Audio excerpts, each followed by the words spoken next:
Welcome back to another Top Floor Women replay. I'm Melanie Ake, founder of Everyday Leaders, co-founder of Scale for Women, and co-sponsor for Top Floor Women. Top Floor Women is Indy's Southside premier networking community. Can you believe it's already May? We've had such a great turnout for our live in-person networking events. We meet the first Wednesday of every month. You can go to topfloorwomen.org to register for our monthly programs. You can become a coffee sponsor or register to be a speaker and share your expertise. Now let's talk about our Top Floor Women speaker for May. Jason Barnaby with Fire Starters inspired us to find our fire within. You really missed it if you weren't in the room for his fun presentation. But guess what? You can watch the replay right here, right now. Thank you for being a part of our growing Indy Southside premier women's networking events. Hi, everybody. So just to tell you a little bit about me before we get into doing some things. You might notice my shirt today, which is one of my taglines that I use, comfortable being uncomfortable. I am going to probably do that to you today. And if I'm successful, then you will be. And I've already seen some heads go. So I'm like, already successful. Yes, can't wait. So my goal, I was challenged at a business conference by one of the speakers. He said, it was a faith-based conference, and so it was a faith-based question, but I think if you're a faith-based person or not, I still think it's a good question. He said, if you serve a magnificent God, do you have a magnificent vision to match? So I want you to think about your vision right now. Does it scare you? Because if you can just roll out of bed and succeed, I would challenge you that your vision isn't big enough. And I would encourage you to think about how you can make that vision make you kind of catch your breath. And so I went home, drove home. It was about a 45-minute drive home from the conference. I was like, oh, I have a vision, but it's not great. What can I do? And so that's what I came up with. I am one of those weird people that believes that those who are crazy enough to think that they can change the world are the ones that do. So that's my hope today. And my hope is literally to change the world one fiery heart at a time. I have a room full of hearts that I hope to be fiery by the time you leave today. And I do that a lot by helping people ignite hope and torch fear, because we all know after the pandemic and everything that we did through that, there was a lot of fear and there was a lot of hopelessness that I saw. I experienced that in my own life as well. And so in the spirit of making you comfortable being uncomfortable, we're going to play a quick little game. I need can somebody volunteer just to come up with me for a moment? Thank you. I know. And tell everybody who you are. Hi, I'm Shannon. I'm the Business Development Director with JP the Geek. Awesome. Thank you, Shannon. So here's what we're going to do. We're going to play, by the way, this is the most inclusive graphic I can find for rock, paper, scissors. If anybody else can find another more inclusive one, please send it to me. I would love to have it. But we're going to play a quick game of rock, paper, scissors, but we're going to review the rules, because I find as I travel around the country, different people play this game differently, okay? So you're going to put a hand out and your fist, and we're going to go 1, 2, 3, and then you shoot. Okay. Right? So, and our choices are, and rock beats. Paper, scissors. This is exactly why we do this, right? So rock beats scissors, scissors beats Paper. And paper beats. Now, we're not going to go over the physics of why paper beats rock. We're just accepting the fact that it is a thing. It covers it. It's a thing, okay? So the way we're going to do this is you're going to throw paper and I'm going to throw rock. Yes. Okay, ready? Love it. I already win. 1, 2, 3, shoot. All right, so Shannon beats me. So the way that this works is the person who loses has to tell your partner something they wouldn't know about you by looking at you. I'm not going to make you do this up here in front of everybody. And you can sit down now because you've fulfilled your purpose. Thank you so much. Round of applause for Shannon. So what I would do if I was playing this is I would do something like this. So Shannon just beat me, so I have to share something she would know about me by looking at me. So this is what I would say. Mieszkam w Polsce przez 8 lat, mamy 3 dzieci I moja żona jest Polką. Anybody in here speak Polish? So what I just told you was I lived in Poland for 8 years. I have 3 children and my wife is Polish.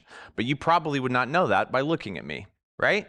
So it's that simple. Okay? So we're going to get up. You're going to find a partner. Here's the thing. When you find your partner, because what I find when we get into situations like this, it reminds me a lot of the homecoming dance in high school. Take yourself back there, right? It's like everybody's like, I'm going to the dance, but like waiting for somebody else to dance. I'm not sure I want to dance. Everybody going to look at me. How's this going to go? So we're all in this together, okay? You're going to introduce yourself quickly to the person. Hopefully it's somebody that, in the spirit of this, try to find somebody maybe that you don't know or don't know so well. Introduce yourself, tell them a little bit, play the rock, paper, scissors thing. Whoever loses goes first, and then the other person has to share something about themselves. You don't have to play rock, paper, scissors again to get that. So you just exchange information, okay? Now, I am a facilitator by trade, and one of the things I always say when I facilitate after I say a bunch of words like I just did is this: what questions do you have? Okay, so we're going to stand up. I'm going to give you about a minute. You're going to find a partner. Rock, paper, scissors, go. All right, who learned something interesting? Right there, tell me. What'd you learn? I learned that, well, I have two people in my group. Perfect. So she has a book coming out next month. She would be Angie, so we'll look for that coming out, yes? And Mary has met two presidents in her lifetime. Wow, that's impressive. 3 times and George W. twice. Wow, so not just like one meet, like multiple meetings. So if you want some... They keep calling you, is that it? Can you help us with the budget deficit? Please, please. It's been a while. George W. So. That's awesome. All right, somebody else. Somebody else that learned something interesting about somebody. Yeah. Ola knows American Sign Language. Super cool. That's awesome. Do you translate it all, or no? You just watch people in the store that don't know that you know? That's cool. That's really cool. And here's what I love about this. All it takes is a question. That's all it takes. And do you know the reason that I ask you, tell us something we wouldn't know about you by looking at you? Because I used to do this and I would say, tell us something interesting about you. And you know what everybody said? There's nothing interesting about me. So now I say, tell us something we wouldn't know by looking at you. And guess what? They tell us something interesting because it's not something that we would know by looking at them. All it takes is getting curious. That's it. So, what if I told you, though, that there's a way that you could always win this game? Would you want to know how to win? Every single time? You can win rock, paper, scissors every time you play. Would you want to know how to win? Yes? All right. So, done. Okay, so at your tables where you are right now, you don't move. Just turn to a person next to you, or if you've got 3 people at your table, everybody's going to do this. Put your fists out. We're going to do it one more time. Ready? On the count of 3, we're going to play rock, paper, scissors one more time. Ready? 1, 2, 3, shoot. All right, stop. I just told you how to win every single time. Right? Every single time, and some of you are still like, rock. And that's the point. We get so stuck in the things that we have always done. I just told you exactly how to win every single time, and I said, all right, let's play again. I saw a couple fires, but some of you were like, rock. And I know some of you play this way too. If you've played this, you do, like when you play, you're like, I'm going to do rock every time. And eventually the person who's playing you gets that you're not going to change, and so they'll eventually throw paper. But what's very interesting about this game is that some of you are so stuck on the thing that you've always done that that's just going to be the thing that you always do. And what's interesting about this game is the thing that you threw to win, the very next time can be the same thing that you throw and lose. But fire will always win. And that's what I want to talk to you about today. That fire that's inside of you. And so the thinking that got us to where we are is not the thinking that will get us to where we want to be. If you didn't throw fire, think about, was it rote? Is it, I didn't pay attention to the new language? What was it? Because if you have gotten to a particular place in your life Jill, I would wager to say HelloFresh is probably doing things differently than they did when they first started with you, right? And they're growing. Yeah, same with Netflix. They're growing. They're changing. So stuff has to change. So my goal today is to ignite your heart. And so I want to ask you a question, and I'm not going to ask you to answer. I'm not going to ask you to speak out loud and tell us, but I want to ask you, what sets your heart on fire? Do you know? Have you ever asked yourself that question? And if you've asked yourself and you've answered that question, are you doing the thing that you know that would set your heart on fire? Because what I find is a lot of people know, but they've got 1,000 excuses for why they're not doing it.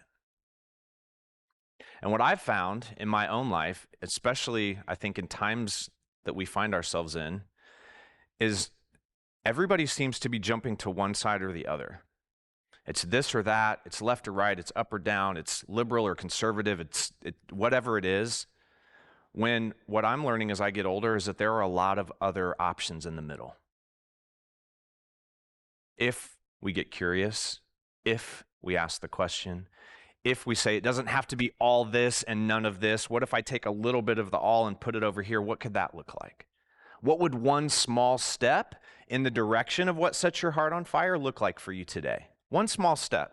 Because here's the thing, if you know anybody, if you've ever watched a documentary about anybody who's done like a major expedition, people who climb Mount Everest don't say, I'm climbing Mount Everest and I'm leaving tomorrow. Nobody does that. It's a series of very small steps at a time. When I ran my first, last, and only full marathon 6 years ago, I had just finished running a half marathon. I did a lot of running. But my training plan that I had to start my full marathon training started with 1 mile and worked myself up to 26 over a year. One little small step at a time. Unfortunately, what I find when I speak to audiences around the country is that hearts a lot of time don't look like this, they look more like this. And if you've ever had a fire in your fireplace, gone camping, you know that it doesn't take much to go from this to this. Now, if it's this, you've got to get on your hands and knees. You got to blow some fresh oxygen into the flame. You've got to put some new kindling on there. You got to put some newspaper on there. But if you do the work, because the heat is there, you can see that there's smoke. The heat is there. And I believe that we are all born with this ember inside of us. The question is, what are you doing with it? And we get so caught up in, well, I could never. I'm too old. I'm too inexperienced. I'm too out of touch. I'm not tech savvy. I'm not whatever. One that I hear a lot is, well, somebody else is already doing that and they're doing it better than me. Let me ask you a question. As you drove here today, how many pizza places did you pass? How many gas stations did you pass? How many grocery stores did you pass? How many oil change places, tire service places, auto mechanic places, Chinese restaurants, Mexican restaurants? People that go to Donato's are probably not the people that go to Papa John's, who are probably not the people that go to Little Caesars. You find your people. Find your people.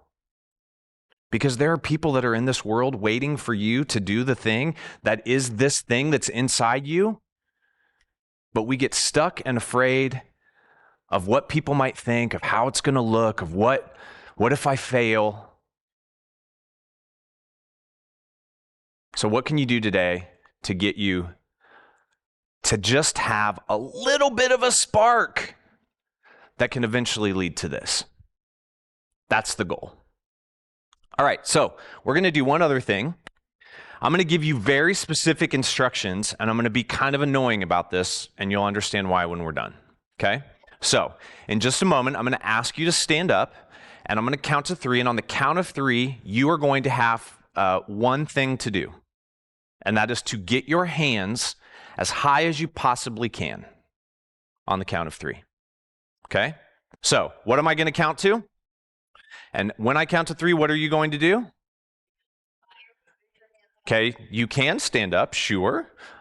But the goal is your hands as high as you possibly can. When? Okay, so here we go. Go ahead and stand up. All right. And when you put them up, leave them up for a moment, okay? So here we go. 1, 2, 3. Go for it. Go for it. All right, now I want you to look around the room. When I say this, I want you to look around the room. Put your hands higher. Put them higher. I love it. All right, everybody have a seat. Perfect. Tell me your name again. Melanie, yes. There's always one. Right, well, okay. So here, let's talk for a moment about Melanie. Because here's what I loved when I looked over, and some of you who were over there didn't see this. Melanie went like this and didn't get all the way up on the first time. And she kind of looked at me like, I'm like, girl, go for it. Come on. And so she did. Okay? Now, Melanie, why did you get on the chair? Okay. All right. So tell me why you got on the chair, and then tell me why you didn't get on the table. Okay. Like, I didn't really want to get on the chair. Okay. Because I feel like I do learning every single day with my heart. Like, I show up and take action every day, and I'm super accountable to the groups that I serve. And so I'm just like exploding. Yes. That's awesome. All right. I love it. I did this at Purdue about 3 or 4 weeks ago with a class of students, and I was on the third floor of this building, and we did it, and some kid went running out the door. And everybody kind of we looked around, but he was gone. And 3 minutes later, he came back, and I said, "Where'd you go?" He said, "I went a floor up." Love it. Never had anybody do that before. All right. Let me ask this question. How many of you thought about or saw Melanie get on the chair and thought, I could have done that. I wanted it. How many of you wanted to get up on a chair or a table or something but didn't? Raise your hand. All right, look around the room. Keep your hands up. All right, so for some of you who are brave enough, will you tell me why didn't you then? If you just raise your hand, yeah. Okay, somebody else's chair. I get it. What about you? Same, okay? Didn't want people looking at me. Oh, I can't make that's perfect. Yes. I'm getting ready to have knee surgery eventually, and I did not want to go to the hospital prematurely. Okay, no premature hospital visit. Yes, I get it. I get it. What else? Anybody else? Angie, you had your hand up. Heels on, I didn't want to damage. Okay, heels on, didn't want to damage the furniture. Anybody else? Yeah. I didn't want to end up falling over. Okay. I have to go right to a client right after this. Okay. All right. So let me tell you this. While I appreciate all of those things that you just said, and while I will say that I think that those things are valid reasons for not doing it, humor me for a moment here. Could you conceivably, we won't get into all the things that are going to come to mind when I ask you this question. Could you conceivably have taken your shoes off and gotten on the chair? Okay. Okay. Well, I would argue that sometimes your bare feet are probably better than the other thing that's going on the chair sometimes, but that's a different discussion altogether. Okay? So yeah, you have your bare, so what's, okay. Okay, well, so what would help you to feel better about putting your feet on this chair in here? If I had socks, Okay. but I don't. Okay. Do you have a coat hanging on the back of your? Oh, yeah. Okay. Could you conceivably push your chair over to the side in the corner and use the wall to hold you up so that you wouldn't have fallen? Conceivably. Did bring my brace today. If my brace was on, I could have done that. Okay. And conceivably, could you have asked the other two ladies at your table who were not getting up on their chairs to be support for you on either side? Conceivably. I could have, but then they would have had to. Okay, don't give me any buts after. Could you? Could you? Okay, so that's a good point. If I would have done that, then I would have been limiting somebody else. Okay, but when we reached together, maybe you could have all like done a pyramid and been connected, right? Now, while I will concede that those are valid reasons, they also sound an awful lot like what? Do you know that I have done this activity over 100 times and I have never said the word excuses? The audience always says it. Okay? Now, we're going to leave Melanie by herself and those of you who wanted to get on chairs but didn't. And so let's go back. I told you to do what? When?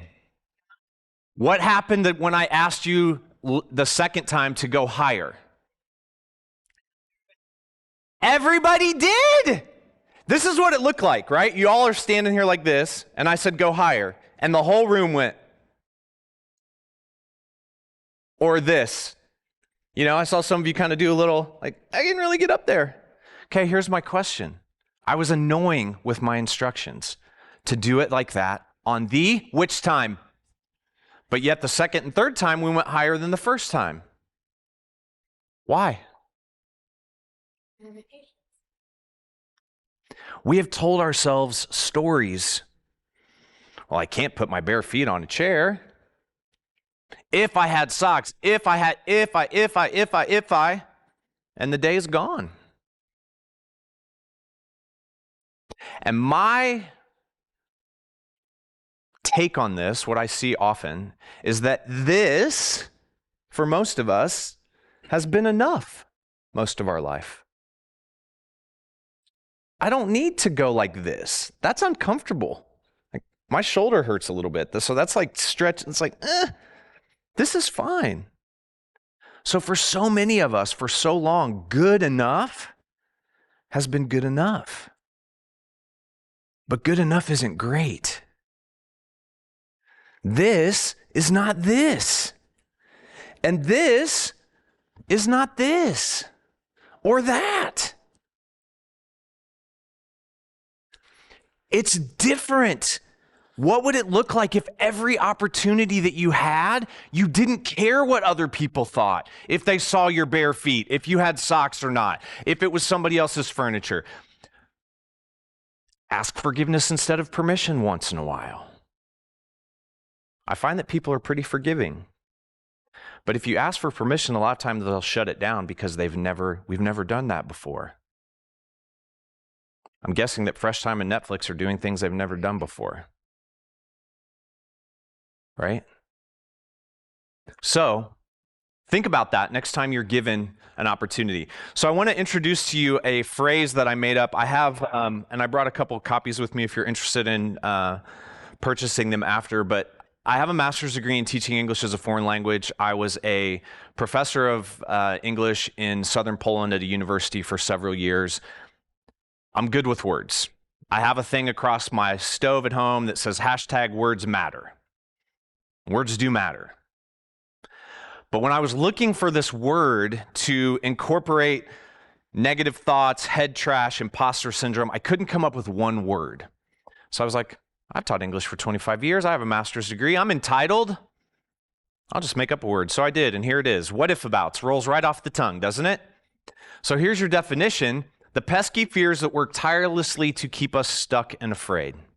And the reason that I made up this word to be this is for this reason. Think about it. You have a great idea.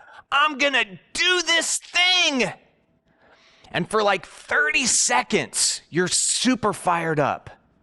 Ooh, I could do this and I could do that. And if that works, I could do this and that would be really cool. And ooh, what about that? And I'm going to call this person. I'm going to connect this thing. I'm going to do that. And then the what if abouts. Who do you think you are? That'll never work. You're too old, too dumb, too out of touch, too fat, too skinny. You don't know enough. Somebody else is already doing that and better. You've tried it 3 times and failed every time. What makes this next time better? What makes you so special? Who do you think you are? Get back in your lane. Sound familiar? This is actually going to be the subject of my next book, because I'm collecting these as I speak around the country. And you know, the word enough, I have about 700 of these right now, and the word enough is all over them. Not enough. There was one person who wrote on their card, "I'm too loud, I'm too much, I'm too gay.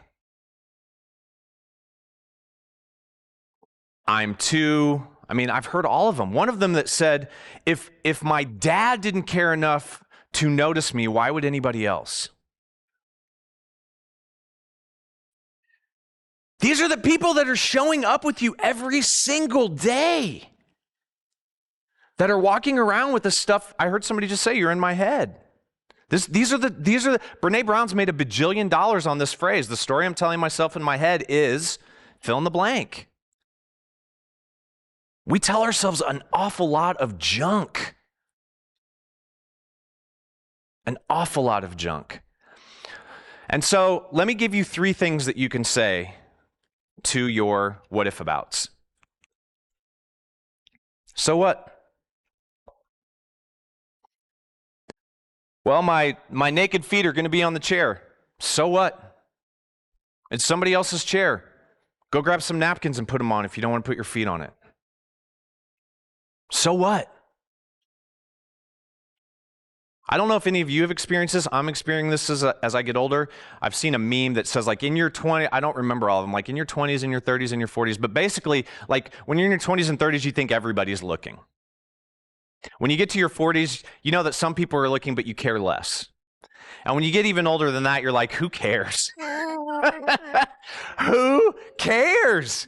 I've got less life to live than life I've already lived. I really don't care what you think. I wish we could flip that and have that at an earlier time in our lives. But so what? I have a 15-year-old daughter, and she's like, "Dad, I can't go into the store. Somebody's going to see me." And I said, "So what?" I said, "Do you know how much stuff people in your age group are looking at every day? They're not going to remember you. I'm sorry, sweetie. I wish they would, but they're not going to remember you because they're looking at 1,000 other things in the next hour. So what? Who cares?"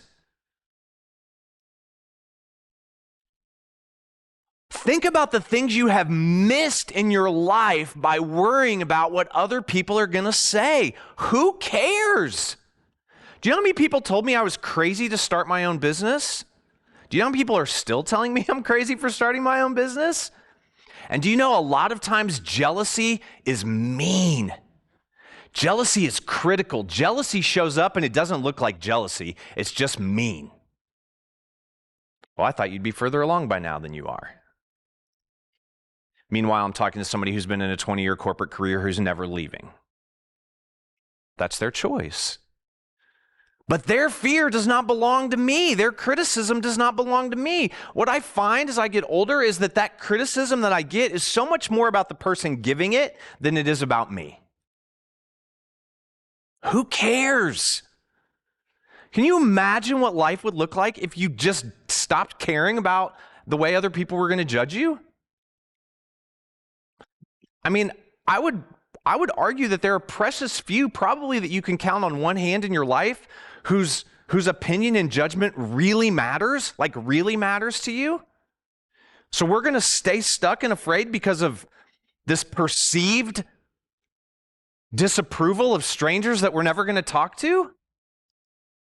Doesn't that sound absurd when we break it down? Who cares? And then the last one is what if? What if? Yes, the what if abouts are great at what if this happens, and what if that happens, and what if this happens, and what if that happens. What I do with my clients when we coach is I have them write all their what if abouts down. Give me all the things. What if this happens? What about that? What if you fail? What if that, blah? And we do all that. And I say, all right, now we're going to take another piece of paper and we're going to say, what if this thing is wildly successful? When's the last time you spent the same amount of time on your fears as you did on potential success? We don't do that. We get stuck in the fear. Well, if that happens, then this is going to happen. If that happens, then this is going to happen. But what if it's wildly successful? What if you blow up expectations? What if it's better than your wildest dreams? At least give the fear and the success equal time. Instead of letting the negative side of the what if abouts monopolize what you're doing. So I want to tell you a quick story. As you know, I wrote this book and I have a master's degree in teaching English as a foreign language. And so when I wrote this book, I was really excited to get it out into the world. I self-published it. It was easy. Highly recommend that process. But wrote this book, put it out into the world, put it all over social media. I have several groups of friends that we have group text messages, and put it on, so it's available on Kindle. And I was getting pictures from people like their Amazon confirmation, like Amazon says it's going to be here on Wednesday. I put this out on Monday, out to the world on social media. And so I have all these pictures, and people were like, I can't wait to get it. Well, I had a friend who was going on vacation. He said, I got your Kindle version because I want to read it while I'm on the beach, and I didn't want to wait. I was like, great. Thanks for the support. That was on Monday. The next day, on Tuesday, he writes me a text message. He says, hey, Jason, it might be a computer glitch. And I was like, oh, God. I literally almost puked when he said that because I knew where he was going. He goes, but I found this paragraph in your book that the whole paragraph has been repeated. So it's there twice. Maybe it's a computer glitch, but I thought you should know. And I'm like, my hands are sweating. I'm turning like paler than my normal pale. And I'm like, what in the world? So I run down to my office. I pull up the Word document that I uploaded into Amazon. And this was after, mind you, that my editor and I literally sat shoulder to shoulder and read through the entire book. And then she took it and I took it and we came back with more edits. We both missed this extra paragraph. I also had ordered 300 copies to sell at a conference that I was going to because I was excited. Amazon was like, yeah, you can't cancel that. So I've got 300 books coming with an extra paragraph for a guy that has #WordsMatter across his stove and is a master's degree in teaching English as a foreign language. Do you know how many 5-paragraph essays I have graded in my life? And so I am whipping myself mentally. The what if abouts are having a heyday. Idiot. You call yourself a writer. How do you have a master's degree? I can't believe you put this out into the world. Words matter. Ha, ha, ha. All this stuff going on in my head. So I write to my friends, a group of friends of mine from college. I write to them and I say, hey, everybody, thank you for supporting me and ordering my book. Newsflash, this is something fun. For those of you who've ordered it before today, you're going to get a little extra piece in the book that you didn't even have to pay for. Isn't that exciting? Now, here's the thing. This paragraph wasn't even that good. I could have made an argument like, I put it in there twice because you really needed to read it. The whole book could have been written without the paragraph and would have been fine. So it's a worthless paragraph in there twice. And so I send this off to my group text and I say, hey, isn't this great? And I am literally whipping myself and like below the floor, depressed, bummed out. And within 15 seconds of me sending that text message, one of my friends writes back and she said, so Barnaby, what you're telling me is that I have a first edition. First edition! Yes! So I went to that conference with my 300 books and I told this story, and I am not kidding you. I cannot make this up. I had people literally like Olympic speed walking to the book table and saying to me, like I'm sitting there with books in front of me, and they're like, I'm giving it to them, and they're like, is this the one with the mistake in it? Because that's the one I want. I should have bought 1,000 of them. and been like, limited first edition, but I didn't do that. These are not those, by the way. Who would have ever thought that people would line up to get a book that has a mistake? Not me. Are you kidding? What if the mistake is the thing that sets you apart from everybody else? What if that's the deal? So, a lot of times we think about the fact that success needs to be this straightish line. It's not. If you've ever done anything to be successful, you know that it's probably even more tangled than this graphic is right here, right? Listen, failure is an event. Say that with me. Failure is an event. Failure is not a defining characteristic. Anybody that you know that has been successful has failed. Not once, not twice, multiple times. Look up today, if you remember, look up how many times Michael Jordan missed the game-winning shot. He made it a lot of times, but he missed it more than he made it. What if he was given the ball and said, gosh, I missed last time, I probably shouldn't shoot? You've heard the saying, you miss 100% of the shots you don't take, right? Y'all, we are missing because we are so stuck in what other people are going to think, what other people are going to say. Who cares? Who cares? And when you fail, the question is, what did I learn? What am I going to do different next time? Because if you keep doing the same thing over and over, rock, paper, scissors, and expect different results, that's Einstein's definition of insanity, right? Failure, we have got to get away from this thing that failure is the opposite of success. Failure is part of success, period. If you're not failing, I would challenge you to say, I'm not sure you're trying hard enough. Go out and fail. What will you learn? I opened a coffee shop in southern Poland, post-communistic Poland.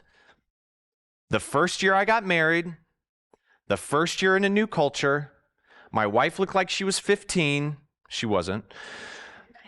I didn't speak the language, and everybody wanted a bribe. Because I thought, I've worked in restaurants and coffee shops. I can do this. Colossal failure. We lost an incredible amount of money. But I learned at a very early stage in my life, I failed. I do a whole bunch of stuff different next time. But this is not who I am. And so many of us wear this trapping of failure, like it's like if I fail at this, suddenly that's what I'm going to be. No. Look up how many times Thomas Edison failed trying to invent the light bulb and electricity. It's ridiculous. The amount of times he went back and back and back and back and back and back and back and back and back until it finally worked. It's crazy. And so another thing that I would like to encourage you to do is make sure that you have people around you who support you to chase your dreams. You need devil's advocates in your life. For sure, you need devil's advocates. But devil's advocates do not have any place in a room when you are brainstorming. When you are dreaming, devil's advocates need to leave the room, or they need to tape their mouths shut. Because all devil's advocates can see are all the reasons that it's not going to work. That's great. Down the line. When you are dreaming, get in a room with dreamers who love the words yes and. Because devil's advocates like the words yes but. I don't know if any of you have ever been to a workshop where they teach improv, but the whole thing of improv is built on the phrase yes and.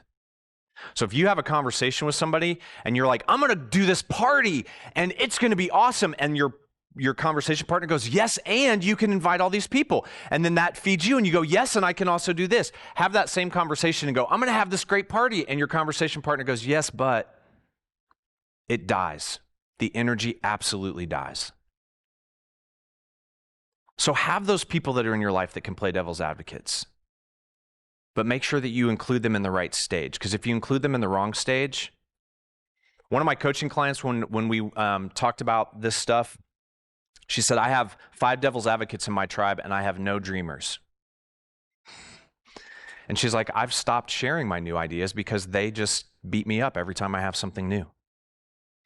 So don't let the extinguishers try to tell you how to build your flame.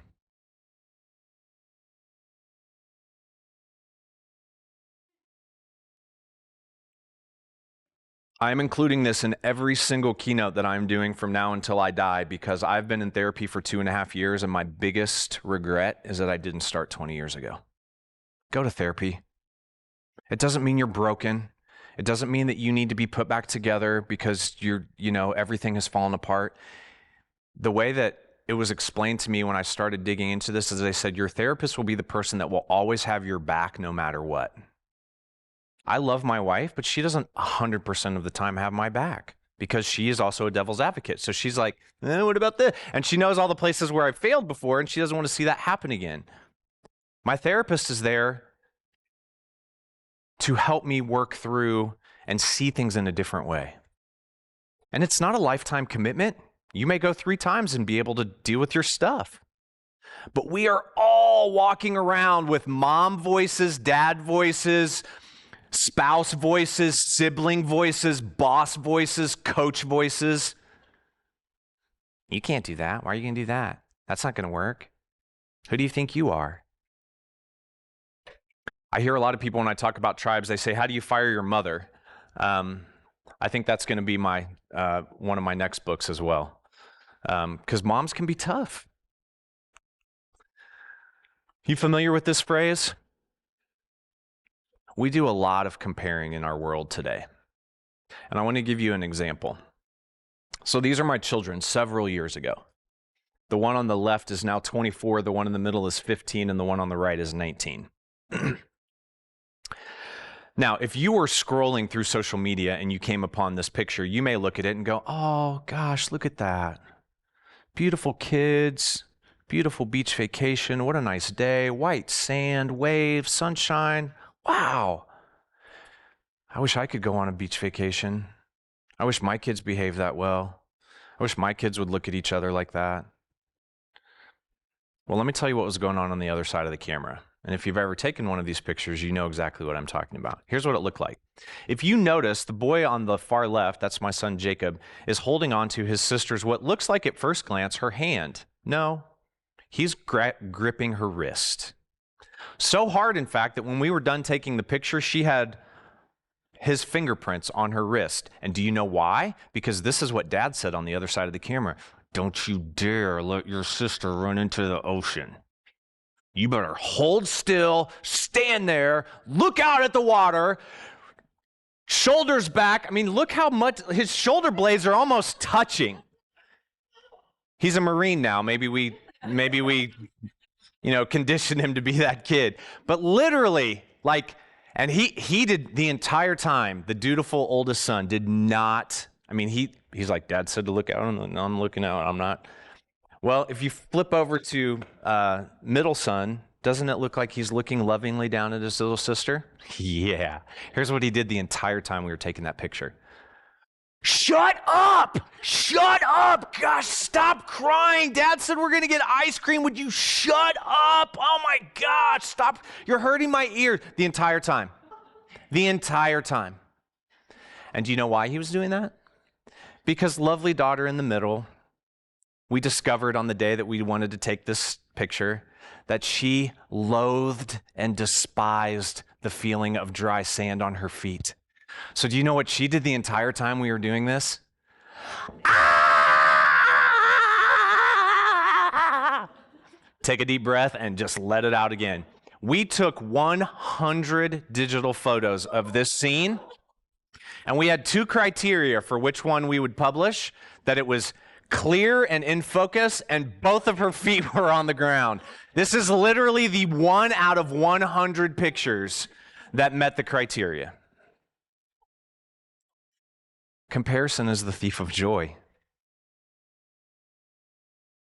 That's what it looked like on the other side. And we so often will say to ourselves, like, oh, I wish, if only, what if? It wasn't great. It was not great. Okay, as we talked about those negative voices in our head, there's this effect that we call the Velcro and the Teflon effect. And they've done a lot of studies that say that for every negative thing that you have happen to you, everything negative thing that's said to you, every negative thought that you have, unfortunately, that sticks to our brain like Velcro. I don't know if you all remember the old, very old Dave Letterman Velcro wall when he would jump on the wall and they'd have to peel the person off. That's what negative thoughts do. They're stuck like Velcro in our brains. And the research says in this range, anywhere from 3 to 5 positive things are necessary for you to overcome every negative thing that you've said, heard, thought. Think about just today, the number of negative things that have just gone through your head. Because they're a loop. And I would wager to say, most of the stuff that you're telling yourself is stuff you've been saying probably since you were 9 or 10 years old, if not earlier than that. And if we need 3 to 5 to undo 1, we have a lot of making up to do. Be kind to yourself. And the way that I like people to think about this is I say, picture this. Let's say this morning, right? You're getting ready to come here this morning and you're eating or drinking something and you're on your way out the door and you go to turn the knob and the knob doesn't turn but your body's still going and you spill the coffee or whatever the food is all over the front.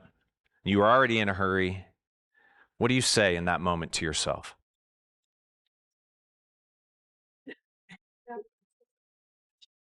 Idiot, stupid, you always do those kinds of words. You always do this. Oh, you're such a klutz. You're such a moron.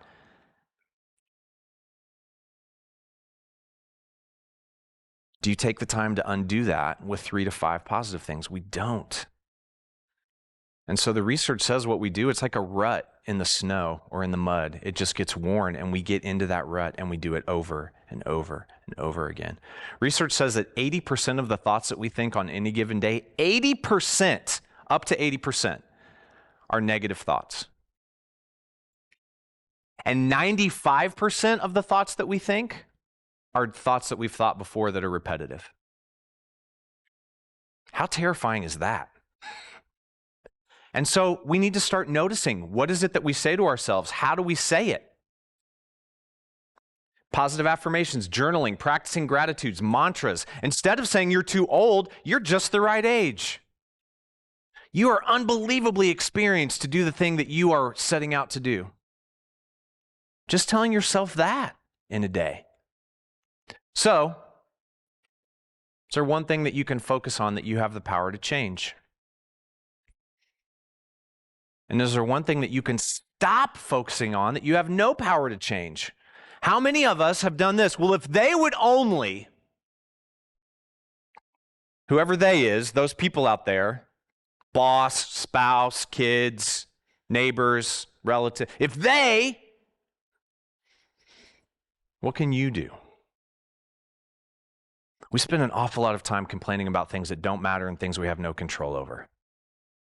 What would it look like if we took all that energy and moved it into stuff that we do have control over and stuff that does matter? I would argue that life would look very different. So as I wrap up, I started by asking you what sets your heart on fire. Some of you in here, I could tell by your faces, don't like to think about that. But I would challenge you to ask yourself, what is really important? I'm at a stage in my life where I have less life to live than life I have lived. It's true. It sucks, but it's true. I don't have time to care about what other people think. I don't have time to get stuck being afraid. I am the only person that has the unique set of gifts and abilities that I have. Me. There's one of me. What am I doing? And it doesn't need to be on a stage. It doesn't need to be this grand thing. What can you do with the people that are like within arm's reach of you in your life to make a difference? And what's one And it doesn't have to be like some people that I coach, they're like, well, if I do that, I have to leave my job and I have to go do this thing and I can't leave my job because my kids are in college, I got a mortgage, I got blah, blah, blah. And I'm like, no. What's one thing that you could do? What's one step? What could you build until your kids are out of college and you no longer have that responsibility? And then you're set up for when they go. What's one small step? Because the next step gives you momentum for the next step and then the next step. I mean, I don't know about you. I'm getting to the point where like sometimes I get up from the couch and I'm like, ooh, crick, crack, creak, right? And then it's like, and momentum. Okay, now I can, it's a lot easier to keep walking. I do want to tell you, if you are a leadership person, a friend of mine and I do a podcast based on the Ted Lasso show, if you're a Ted Lasso fan, called The Diamond Dogs. If you're a Ted Lasso person, you know about that. We are in the midst, in fact, I'm recording some today for season 3. If you have not seen that show and you are a fan of leadership, it's a fantastic show. I'll just leave it at that. And then just really in closing, I want to say, what's it going to be? I would imagine that during COVID and probably since, we have all gotten a phone call that says so-and-so passed away, so-and-so was in a car accident, so-and-so was diagnosed with X. We didn't expect to get that call, but it came. There's no guarantee for tomorrow. There isn't. There's no guarantee. So what do we do with the time that we have? And I really think, you know, when you think about the hokey pokey, we've all probably done it, right? I used to do it on Saturday mornings at the skating rink. Here's what I think a lot of us are doing in life. We're doing the hokey pokey, but we're putting our front in, right? We'll reach in our arm. Okay, well, okay, both arms. All right, I'll do, okay, whatever. Some of us are showing up with our backsides. You can interpret that how you'd like. But how many of us are really jumping in? How many of us are really jumping in with both feet, turning all the way around and putting our whole self in? So, in a spirit of making you comfortable being uncomfortable, we're going to do that last little bit of the hokey pokey. Stand up with me. Okay? So, you don't have to jump if you don't want to. You can step in, that's fine. But remember, at the end, you put your whole self in, you put your whole self out, you put your whole self in, and you shake it all about. All right? So I'll lead you. Ready? Here we go. You put your whole self in, you put your whole sing it with me. You put your whole self in and you shake it all about. Here we go. You do the hokey pokey and you turn yourself around. Clap. That's what it's all about. Thank you very much. Wow, wasn't that great? Jason Barnaby really brought the fire today. Now, I'd like to take a minute to thank our sponsors. Julie Pitts from Asperity was our coffee sponsor, and Sam's Club Greenwood for our delicious food. I'd like to recognize our event sponsors, Strive HR, Everyday Leaders, and Joake Studios Media Productions. And I also want to give a special shout out to Franklin College and B. Northcott for providing our space since January 2023. Newsflash, we're moving locations in June. Top Floor Women meets from 8 to 9:30 a.m. the first Wednesday of every month. Join us on June 3rd at the Aspire Johnson County offices at 1499 Windhorst Way, Suite 160 in Greenwood for our next live event. If you'd like more information on becoming a coffee sponsor or a speaker, please register at topfloorwomen.org. See you next month.